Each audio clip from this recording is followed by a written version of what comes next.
Yeah, so what happens when you watch pornography? There's actually a centre in your brain called the pleasure centre, and in that pleasure centre it actually gives off chemicals. This one's called dopamine.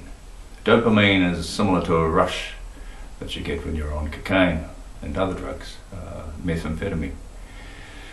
Now, when your eye sockets observe pornographic material, it takes a fraction of a second for the dopamine to start happening in your body, and that's where you get that rush, and that's where you get short of breath.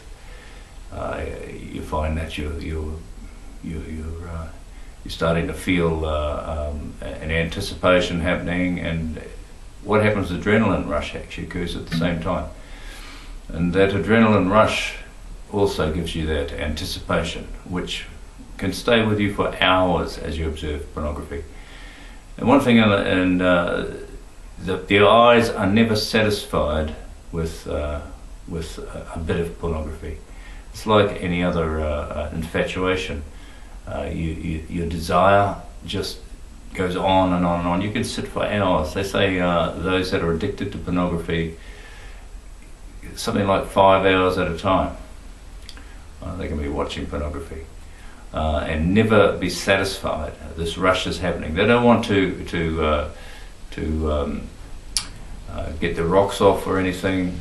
They want to keep going and keep going. There's no relief. There's no relief.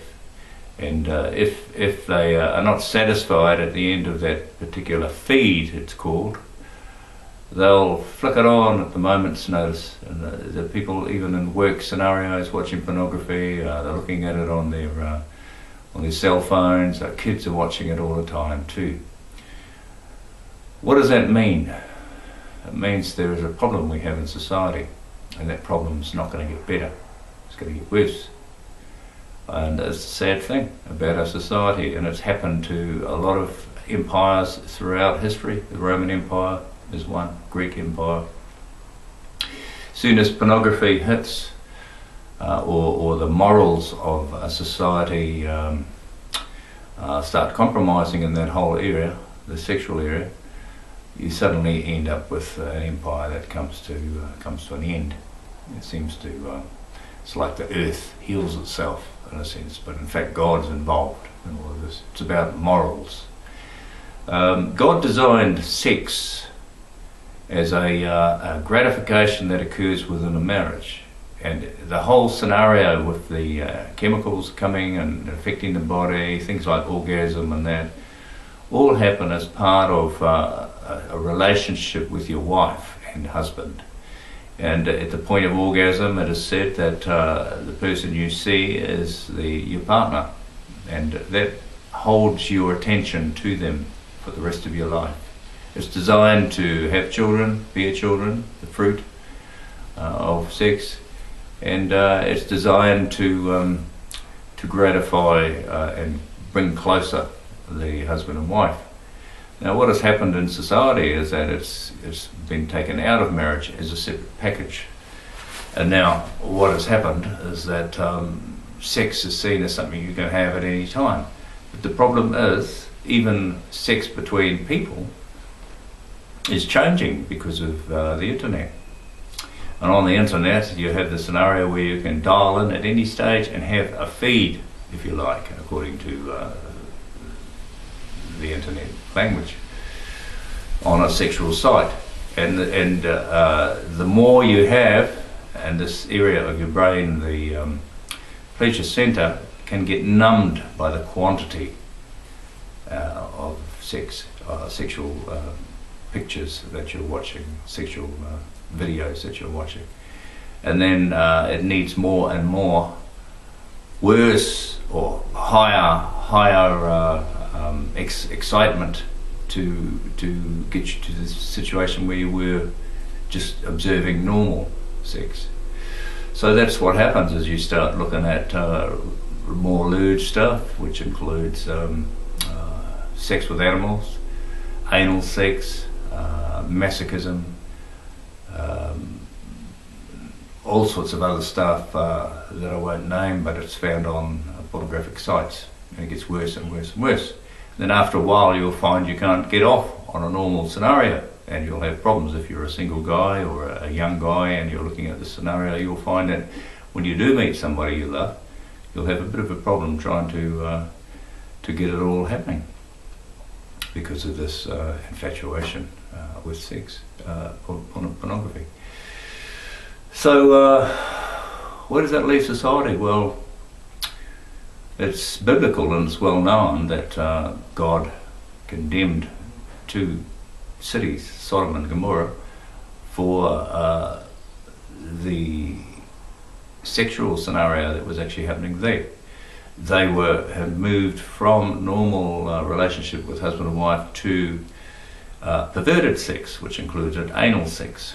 And one thing you'll see on pornography today is that there's more anal sex happening as standard, and in fact people hang out if they're watching pornography for that type of sex as opposed to the normal sex, because the normal sex doesn't turn them on much more anymore.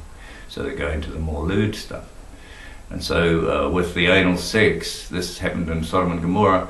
2 angels came into the city, and the guys, the local guys, saw these 2, and they saw fresh meat like they see in a prison scenario. And so with this fresh meat, they wanted to anally have sex with them. And even though Lot, who was the cousin or the nephew of Abraham, said, I'll give you my 2 daughters, they're virgins, but leave these men alone, they wouldn't listen. They didn't want the daughters. They didn't want the normal sexual scenario. I mean, he was a big thing for Lot to actually give his daughters. In fact, I wouldn't have done it for the sake of a couple of strangers, but of course Lot knew what was happening. These were angels, and they'd come to observe what was happening down there, to see how bad the place was. They wanted to bonk the 2 angels anally.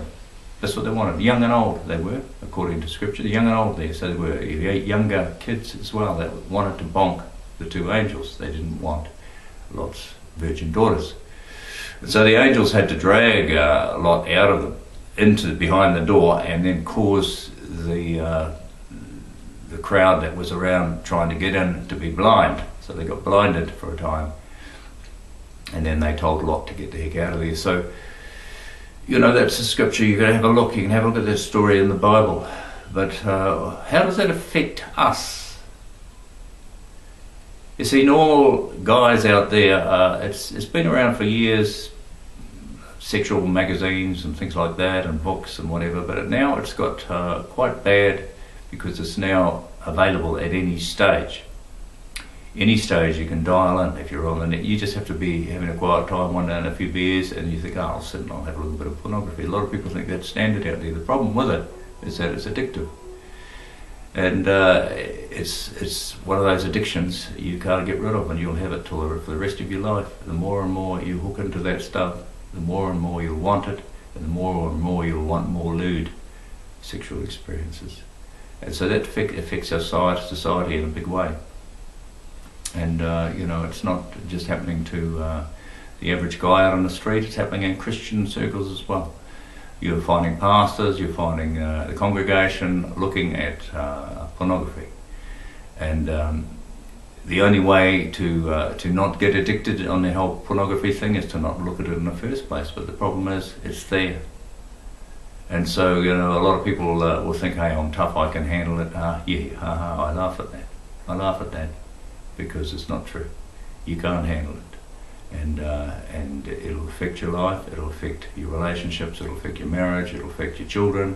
In fact, child sex, homosexuality, gay marriage, all of that. It's all just starting to happen. So we have a society that is on its way out, folks, and that would be the truth.